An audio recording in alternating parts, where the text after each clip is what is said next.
तंग कपड़े में नमाज अदा करना कैसा है। रसूलुल्लाह सल्लल्लाहु अलैहि वसल्लम के दौर में एक जहाद में सहाबा कराम रजी अल्लाह ताला अन्हुम अजमाइन आपके साथ शरीक हुए थे। तो उसी जहाद में नबी अलैहिस्सलातु वस्सलाम के साथ चंद सहाबा कराम ने नमाज अदा की और नमाज अदा करते हुए हजरत जाबिर रजी अल्लाह ताला अन्हु भी आपके हमरा थे।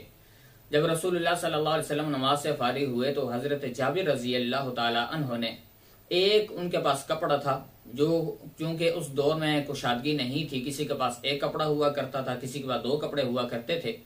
तो हजरत जाबिर रजी अल्लाह ताला अन्हु के पास सिर्फ एक कपड़ा था। तो उन्होंने उस कपड़े को अपनी कमर पर भी बांध लिया और फिर उसको अपने कंधों पर भी डाल दिया, अपने मुंडों पर डाल दिया ताकि वो भी ढके रहें।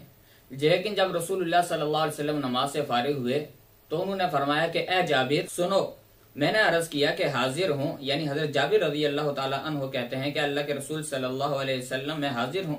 तो फिर आप सल्लल्लाहु अलैहि वसल्लम ने इशारा फरमाया, जब चादर कुशादा हो तो उसके दोनों किनारों को पलट लो और जब तंग और छोटी चादर हो तो उसको कमर पर बांध लो।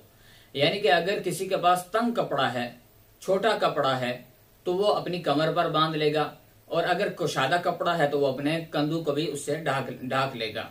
तो इससे ये मसला वाज़ेह हो जाता है कि अगर किसी के पास तंग कपड़ा है, छोटा कपड़ा है, कुशादगी नहीं है, तो वो अपनी कमर पर बांध लेगा ताकि कपड़ा तंग ना हो, उसके जिस्म के आज़ा ना वाज़े हों।